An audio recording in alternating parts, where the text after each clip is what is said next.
பாதுஷா செய்ய போகிறேன். எப்படி செய்கிறேன்னு பார்ப்போம். மைதா மாவு இந்த கப்பில் 2 கப் எடுத்துக்கிறேன். உப்பு 1/2 ஸ்பூன் எடுத்துக்கிறேன். சோடா மாவு 1/2 ஸ்பூன் எடுத்துக்கிறேன். பட்டர் 1/2 கப் எடுத்துக்கிறேன். இந்த மாவு அளந்த கப்பில் இந்த மாவை பிசறிக்குவோம்.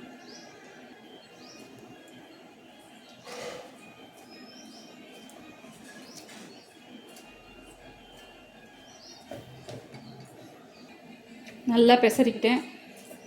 பட்டர் அந்த மாவில் ஃபுல்லாக படுறது மாதிரி பிசறிக்கிட்டேன். இப்போ பிடிச்சா இந்த மாதிரி வரணும், உடச்சி விட்டா உதிரணும். இந்த பதத்துக்கு பிசைஞ்சுக்கிட்டேன். இப்போ தண்ணி கொஞ்சம் கொஞ்சமாக ஊற்றி சாஃப்டாக பிசைஞ்சுக்குவோம் மாவு.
மாவு பிசைஞ்சிட்டேன்.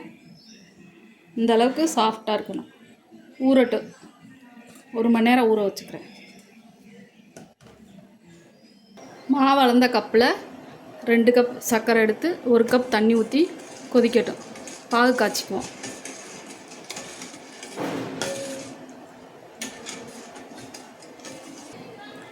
பாகு ஒரு கம்பி பதம் இந்த மாதிரி வந்துச்சுன்னா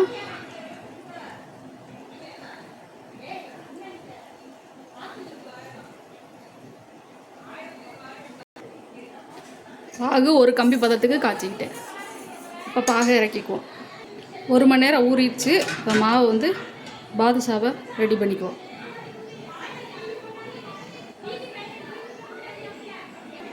இந்த மாதிரி தட்டிக்கிட்டு நடுவில் ஒரு விரலை வச்சு இப்படி ப்ரெஸ் பண்ணிக்குவோம். இந்த மாதிரி எல்லா மாவையும் ரெடி பண்ணி வச்சுருக்கேன். எண்ணெயில் பொரிச்சுக்குவோம். எண்ணெய் சூடாகட்டும்.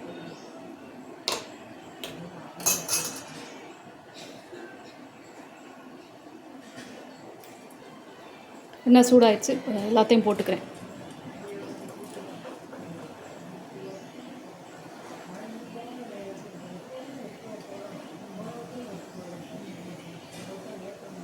இப்போ லோ ஃப்ளேமில் வச்சுக்குவோம்.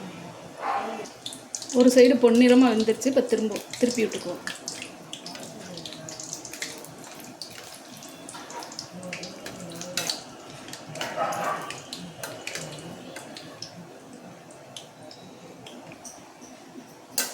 நல்லா வெந்துருச்சு பொன்னிறமாக 2 சைடும். இப்போ பாகில் போட்டுக்குவோம் எடுத்து.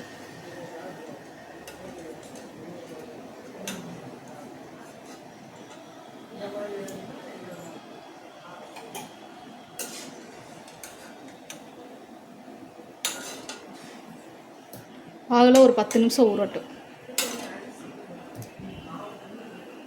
எல்லா மாவையும் போட்டு பொரித்து இதில் பாகில் ஊற வச்சுருக்கேன். 10 நிமிஷம் ஊறட்டும். 10 நிமிஷம் கழித்து பார்ப்போம். பாதுஷா ரெடி ஆயிடுச்சு. பேக்கரியில் கிடைக்கிற மாதிரி சாஃப்டாக நல்லா இருக்குது. தீபாவளி பலகாரம் பாதுஷா. நீங்களும் இதே மாதிரி செஞ்சு பாருங்கள்.